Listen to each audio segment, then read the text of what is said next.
What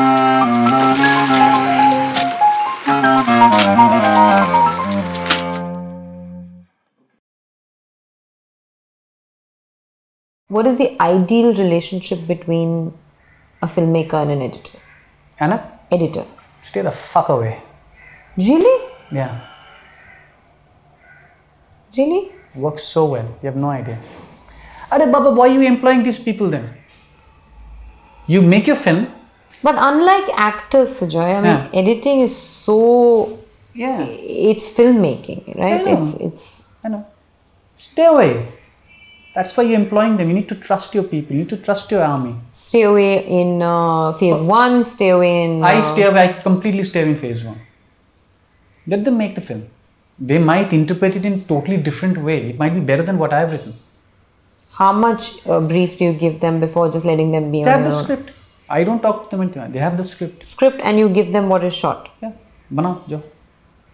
Okay. And then the feedback process starts for you? Then I look at it. If it's totally like, wow, tune kya kiya, then I'll obviously... But you'll only look at it once it's done, like first draft is ready. Yeah. That's why I employed the poor girl, no, or the boy or whoever. I have to give them some respect. I can't just tell them what to do. Otherwise, every single thing will be what I'm doing. The only time I got involved is probably this time in Kahani in the sound, because I probably understood the sound of Kolkata a little bit more than rest of them in terms of the dialogues, in terms of the screamings in the background. Okay. Otherwise, it's, you have taken somebody, like I never get into Setu's work. I just tell Setu, this is what I want. I want to see Vidya. How you show Vidya is your problem. I want to see Vidya. I want to see her crying. Dikha mujhe. As an audience, I want to be with her. So whether you want to take 50 or 75 or whatever those fancy numbers that you have in your head, do it, mate. But this is what I want. I'll come to that. But sticking with editing for a second, what have you learned in the process of editing 4 films? What have you learned about shooting films? What is the process of editing taught you about the process of shooting? Wastage. Okay. In terms of how you do not waste film. I'll tell you what happened. What happened was, when I first day of Jhankar, I had no clue what I was doing. I didn't know why I should be calling cut, because everything was going nice and fine. They were acting well, everything was. So I thought, why should I cut the damn thing? Just let it go. Finish the whole movie in one take, kind of a thing, right? But then I realized the need for editing. Okay, so I went and bought a book. Somebody told me, no, you have to call cut. So I needed to understand, why should I call a cut? At what point should I call a cut? And what is this cut? So I went and I got a book. And I learned about editing. And I learned किस तरह के edit होते हैं और क्यों edit लोग करते हैं. So I read up on that night. And since then, I know editing very well. So now I can actually shoot a film. From an editor's point of view. Yeah. And is that something you do? I do. I do in terms of my edit point of view, but I never impose that on an editor, because I don't just take one. I can easily shoot a film in a manner which you won't have no other option but to join it like how I want to join it. How I would want the editor to join it.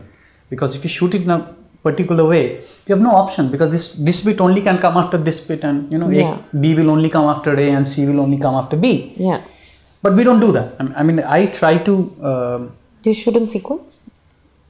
In terms of what sequence? In terms of scenes, like the first scene, second scene, do you shoot like that, or is you okay with? No, you don't get the luxury, right? I mean, it's very hard. It's very hard to maintain, especially because of locations and everything. Yeah. So if you go to a location, you'll have to finish off all the sequences. Yeah. You can't just keep...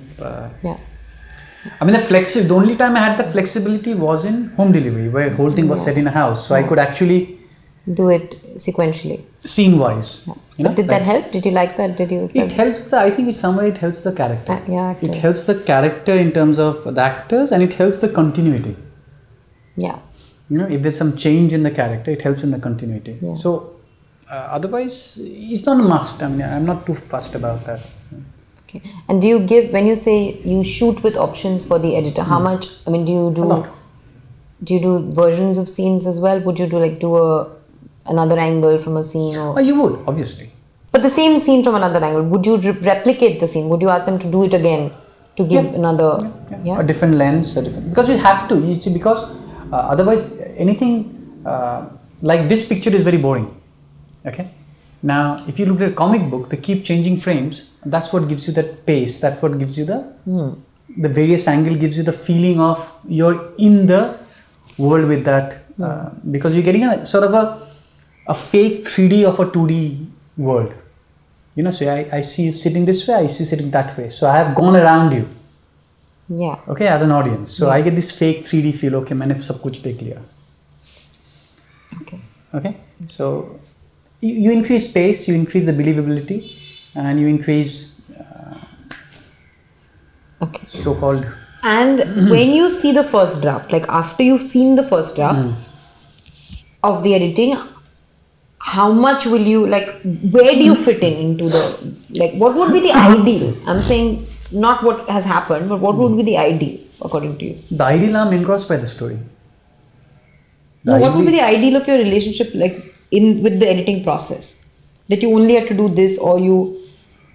No, ideal would be like if he or she gives me something which is... Your vision plus something? Yes, they have to take it a notch higher. I mean, otherwise there's no point having an editor. They have to take a notch higher. They have to give me all the emotion that has been transcribed in the script, you know, from the script rather. And if they've done it in a manner engrossing, I'm good with it. As simple as that. You know, I may suggest a change. I may suggest, okay, sometimes like Kahani, our biggest fight in Amrita and I was on expressions. You know, one look here and one look there. So we couldn't figure out why is she looking like that there, or he's looking like that. So those looks are very important. I remember, sorry man, I'm choking myself with emotions. There is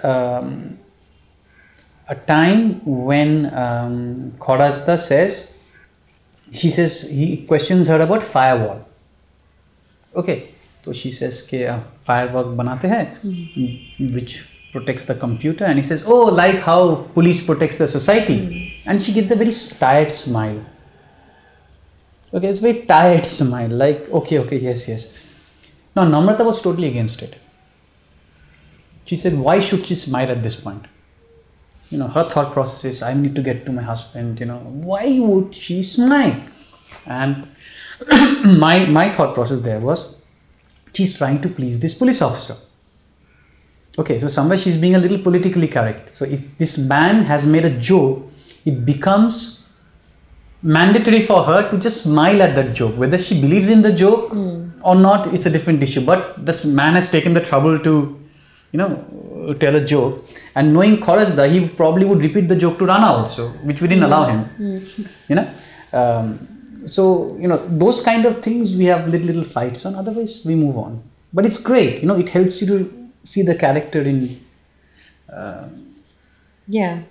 little insight into the character, you know.